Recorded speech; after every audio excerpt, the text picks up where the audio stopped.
¿Qué tal? Buenos días. Eh, en esta parte de la unidad lo que vamos a empezar a ver es toda la simbología necesaria para poder dibujar los planos de arquitectura de nuestros proyectos. ¿Está bien?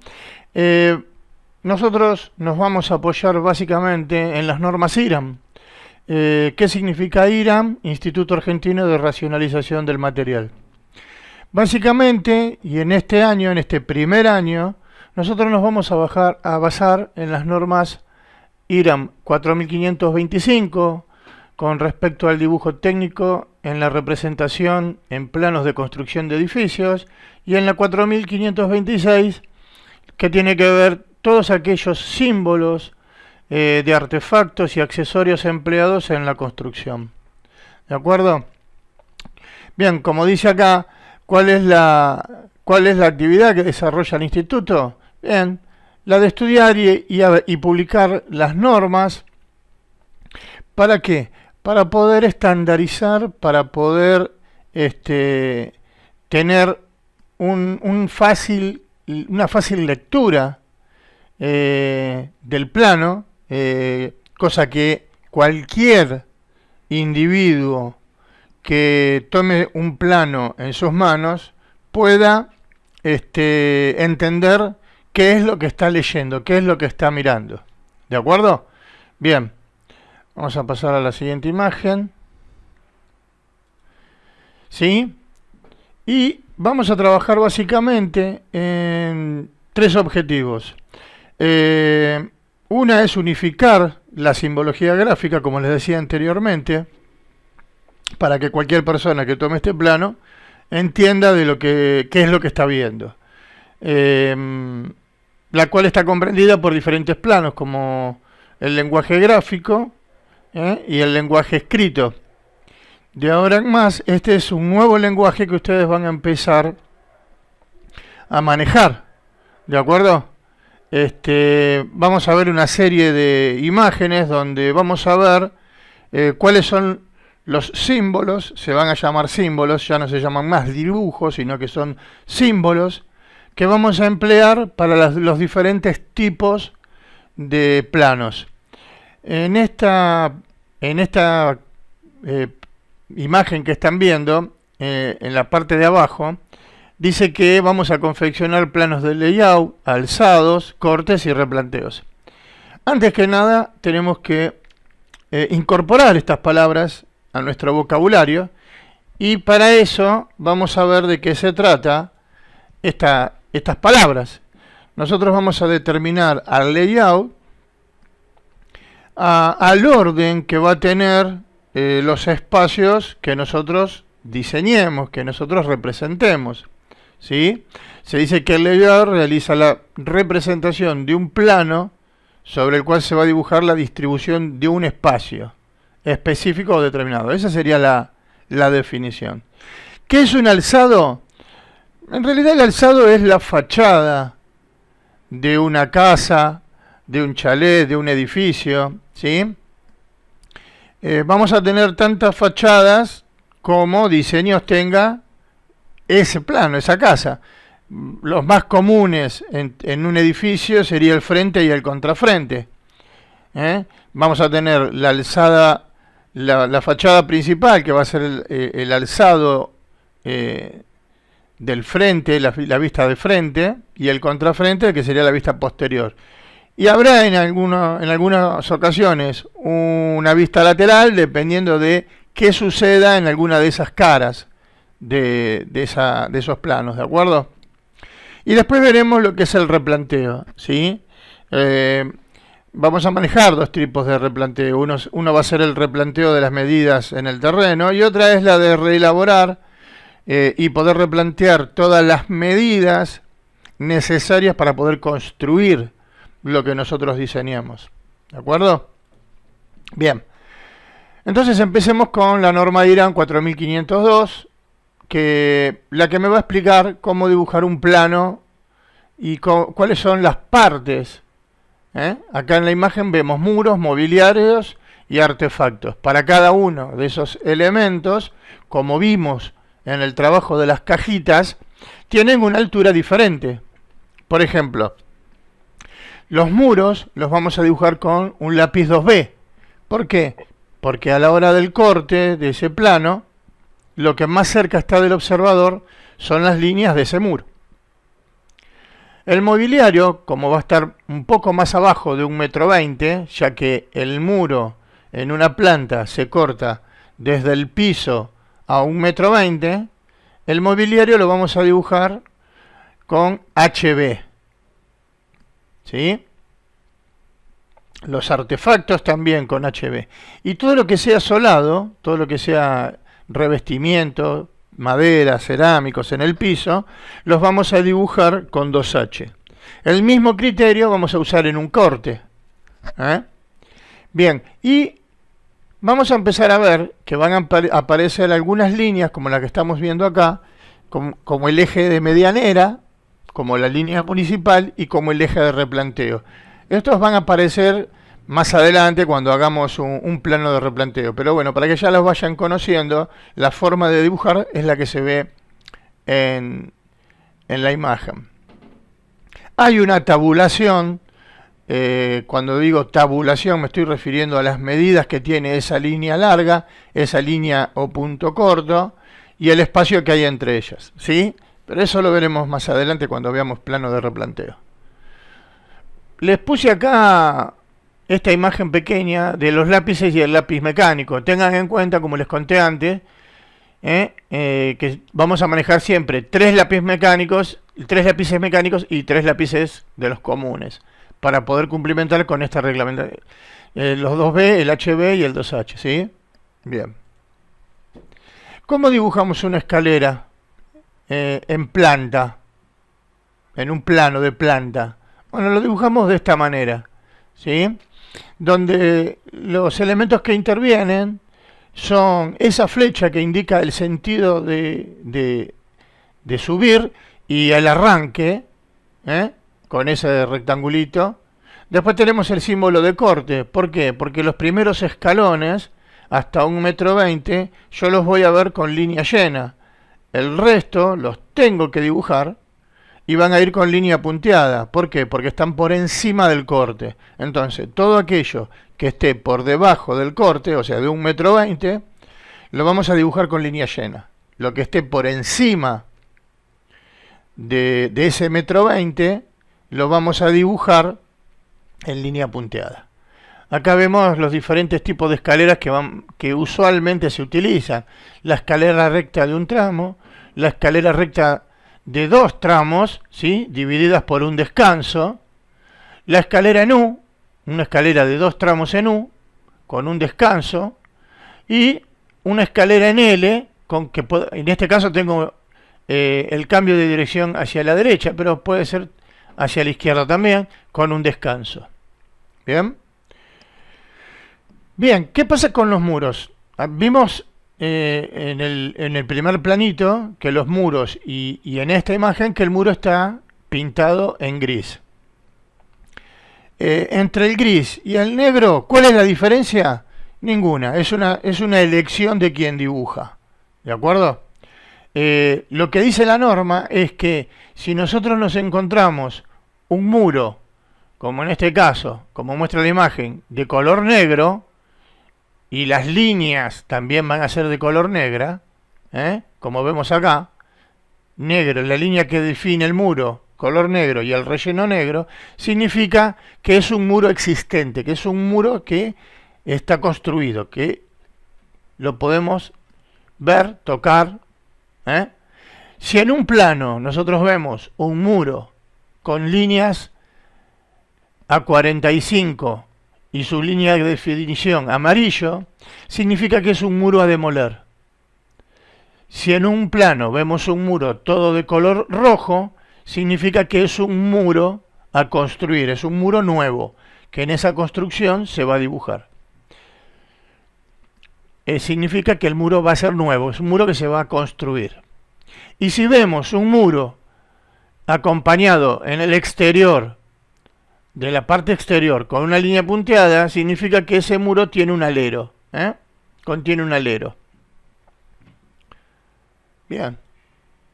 ¿Qué pasa con estos símbolos? Arriba vemos un cuadrado y una circunferencia.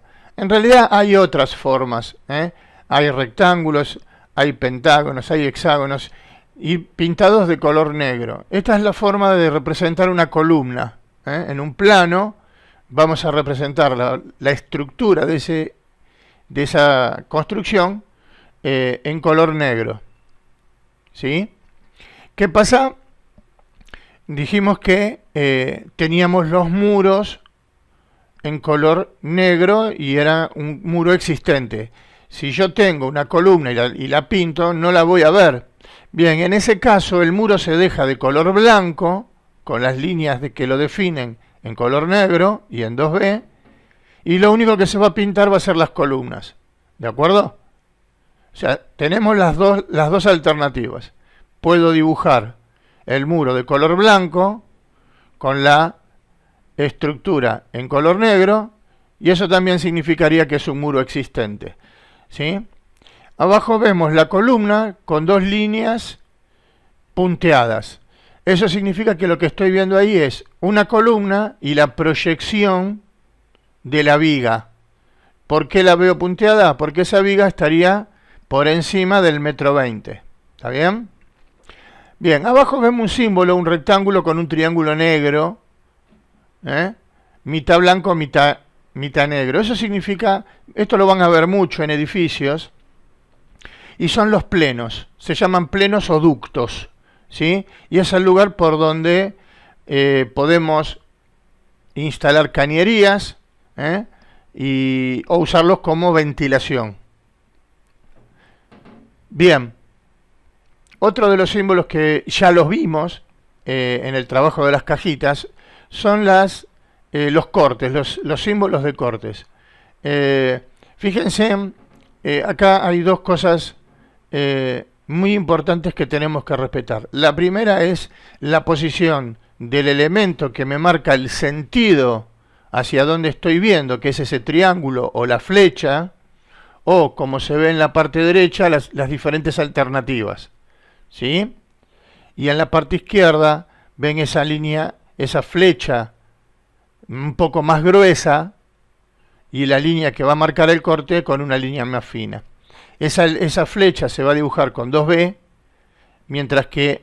con HB, mientras que la línea con 2H. Fíjense en la posición de la letra. La letra mantiene una alineación central con cualquiera de los dos elementos. Mientras que en las verticales, ¿sí? Tanto para un solo corte o para dos cortes de un mismo lugar, fíjense en cómo cambia la posición de la letra. Siempre va a estar centrada, ¿de acuerdo? No puedo escribir arriba, abajo, no. Tiene que ser centrado, ¿sí? Bien centrado. Si lo hacen de otra manera, está mal. La norma dice que la letra y el instrumento que marca el sentido de observación tienen que estar alineados. Pueden llegar a encontrar en algún que otro plano solamente la línea y la letra. Del lado donde se encuentra esa letra está indicando hacia dónde se está mirando. En realidad en la norma no hay nada escrito sobre eso, y la mayoría de los que somos muy técnicos solemos decir que eso está mal, ¿sí? Hay cosas que uno puede pasar por alto en cuanto a la manera de trabajo de cada estudio, de cada profesional, pero en lo que respecta a las normas siempre tratamos de respetarlas. Bien. Tenemos el símbolo de nivel en planta. Se nos puede dar el caso que en una misma construcción tengamos 3 niveles o 2 niveles, o varios niveles, ¿sí? Y los vamos a mostrar con estos símbolos que estamos viendo acá, ¿sí? Este círculo pintado de esta manera, ¿sí? Lo que está en amarillo acá iría en color negro, y lo que está en color negro acá iría en color blanco, como se ve acá, ¿sí? Bien. Eso indica el nivel de piso terminado, ¿sí? Es el símbolo para indicar nivel de piso terminado. Y el de abajo es el mismo, pero para el corte, ¿de acuerdo? Y fíjense en que aparece este símbolo que está acá, que indica el desnivel en planta. Cada vez que yo tenga una diferencia de altura, producto de un escalón, va a aparecer este símbolo que está acá, ¿sí? En una puerta, en un desnivel, de diferentes pisos. Siempre viene acompañado el nivel inferior, muestra el escalón.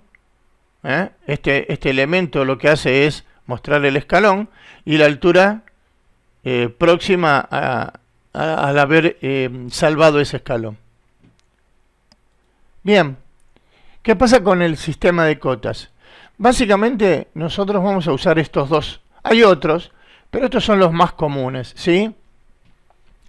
Vamos a ver, el rectángulo simula un muro que tiene 5 metros de largo y lo estoy indicando con este sistema de cotas. Con estas dos líneas estoy representando el principio y el fin, la extensión, y con este símbolo en diagonal, el principio y el fin. Las líneas de este sistema, esta línea y esta línea, se llaman cuerdas. El símbolo se llama marca. Las cuerdas las vamos a dibujar, como dice acá, con 2H, mientras que el símbolo lo vamos a dibujar con 2B. La posición del número siempre va a estar por encima de la cuerda. El número tiene que estar sostenido por la cuerda. Nunca el número por debajo, porque ahí diríamos que el número se cae. ¿De acuerdo? Y este es el otro símbolo, una flecha, que técnicamente la flecha tendría que tener 1 milímetro de ancho por 4 de largo. ¿Sí? Fíjense en que si la cota fuera vertical, el número está contenido por la cuerda. El número en la cota vertical siempre va a estar al lado derecho de la cuerda, como ven en estas dos imágenes. O como en esta, que el número está cortado y en el centro, siempre va en el centro de la extensión de la cota. ¿De acuerdo? Bien. Vamos a pasar a la otra imagen. Hay otros elementos como puertas y ventanas, ¿sí? Acá estamos viendo la forma de dibujar la puerta.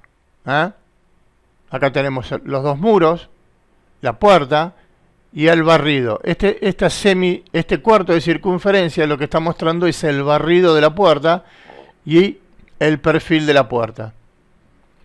Nosotros vamos a utilizar este primero y este tercero. Siempre que dibujemos, podemos dibujar este y este otro. ¿Cuál es la diferencia? La forma en la que está mostrando el barrido. Van a encontrar planos donde van a ver las puertas dibujadas de esta manera o de esta otra manera. ¿De acuerdo?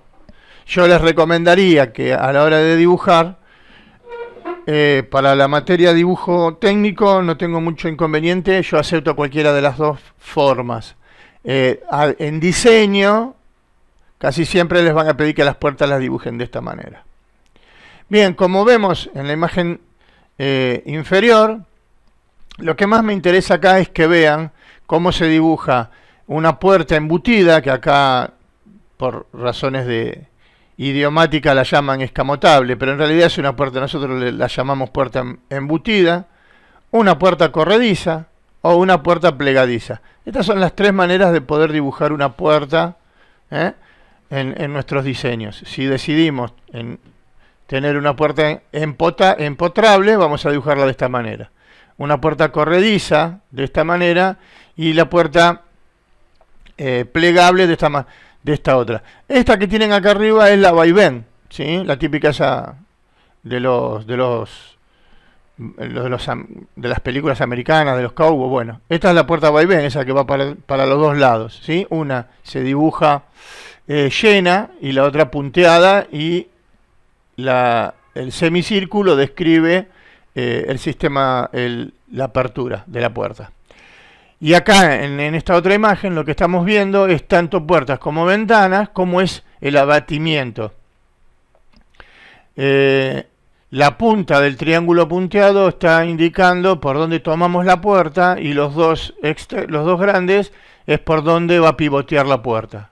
¿De acuerdo? Bien. Y con la ventana es lo mismo. Vamos a la próxima imagen. Bueno, acá se ve bien, acá vemos bien lo que es la puerta vaivén, la puerta empotrable, la corrediza y la plegable. ¿Qué pasa con los placar? Bueno, tienen el mismo sistema, el mismo criterio de apertura de puerta, ¿sí? Acá tienen diferentes formas de poder representar los placares en un dibujo de planta, y tienen diferentes alternativas, lo que sería la imagen A, un placar empotrable con doble para 2 habitaciones, ¿sí? Acá tienen un placar con puertas corredizas. Bien. Bien, ¿qué pasa con el amoblamiento para un living? Un sillón. Bien, acá tienen sillón de 2 plazas, 3, los diferentes tipos. Fíjense en que no necesito necesariamente una plantilla para dibujarlo, sino que con una simple regla, una simple escuadra, yo puedo dibujar un sillón. Puedo representar con unas cuantas líneas lo que es un sillón, ¿sí? Acá tienen las diferentes formas. Es muy sencillo de dibujar. El tema de utilizar una plantilla es que me agiliza y me hace más rápido la dinámica de dibujar. Pero bueno, supongo que debido a la cuarentena no todos tendrán una plantilla, y esta es una manera muy fácil y práctica de dibujar este tipo de elementos. Bien, ¿qué pasa con los artefactos sanitarios? Bueno, estas son las formas básicas que vamos a ver en un plano. Acá estamos viendo el inodoro con mochila, cómo lo dibujaríamos en planta. No necesariamente tiene que ser tan preciso con estas curvaturas, puede ser un rectángulo con esta parte curva, con esta parte curva, así lo veríamos en planta, así lo veríamos en un corte, y así lo veríamos en el otro corte, ¿sí? En un corte donde vea esta parte, el frente, y un corte donde vea la parte lateral, ¿sí? No cortamos el artefacto al medio. Yo no necesito ver la construcción del inodoro, no me interesa, no nos interesa. A nosotros lo que nos interesa es ver cómo son las formas. No sé si se habrán dado cuenta en esta primera imagen, en esta donde muestro el video, que la representación es Monge. Acuérdense, todo Monge tiene que ver con todo lo que sea la arquitectura, lo mismo que para este Vanitori, ¿sí? Bien, lo mismo pasa con cómo vamos a dibujar los lavabos. En este caso yo les representé uno circular, semicircular, pero puede ser también rectangulares. No hay mucho problema con eso. Lo que más me interesa es que vean cómo poder dibujar los elementos de un plano sin tener las plantillas. Bien, lo mismo pasa con los frentes de heladera, lavarropas, cocinas, las hornallas. Entonces vamos a dibujar todo con regla y tratando de trasladar a nuestro dibujo la mayor cantidad posible de información del elemento que quiero representar. Bien. Cuando hicimos el corte de las cajitas, la intención del corte era tratar de transmitirles qué es lo que estoy viendo a la hora de cortar. Si yo cortaría una vista de una planta de una cocina y quisiera ver una de sus caras, lo que vería sería esto. Lo mismo pasaría si quiero detallar la construcción de un mueble. A la hora de dibujar y de diseñar, tenemos que tener en cuenta también varios aspectos. Primero el tema de la ergonomía, o sea, los tamaños de los objetos, para lo cual yo les voy a pedir que si tienen 1 centímetro o 1 metro, empiecen a tomar las medidas de los objetos en sus casas, ¿sí? La altura de la mesada, la altura de la banquina, del bajo mesada, la diferencia que hay entre la mesada y la alacena, ¿sí? Ese tipo de cosas. ¿Qué distancia tienen entre un inodoro y un bidé? ¿Cuál es la altura de la bañera? Son medidas que ustedes tienen que conocer. La mayoría de esas medidas están estandarizadas, ¿sí? Pero igualmente ustedes las tienen que conocer y manejar. ¿Y qué pasa? ¿Qué pasa si yo tengo que construir para una persona discapacitada? ¿Cuáles son las medidas mínimas? ¿Y cómo represento yo a un discapacitado o una silla de ruedas en uno de los planos? ¿De acuerdo? Ahí tienen las medidas y las formas de representarlo. Les aclaro que en este primer trabajo nosotros no lo vamos a hacer. Sería bastante complicado pedirles que dibujen esto, pero se los indico porque el año que viene, ya cuando empiecen a trabajar con el AutoCAD, esto va a ser indispensable que los tengan y sepan cómo usarlos. Vuelvo a repetir, lo único que me interesa es que sepan las medidas ergonómicas para poder proyectar en los planos, dado el caso de que trabajemos para a una familia donde exista un discapacitado, ¿sí? Pero nosotros en este primer año no haremos nada que tenga que ver con este tipo de usuarios. Sí que sepan y conozcan las medidas y las distancias más comunes y utilizadas. Bien, ¿qué pasa con los elementos de cama? ¿Cómo se dibuja? ¿Cómo dibujo yo una cama en un plano? Bueno, acá tienen algunas alternativas, cómo las vería de frente, cómo las vería de perfil, cómo vería una mesa, una silla,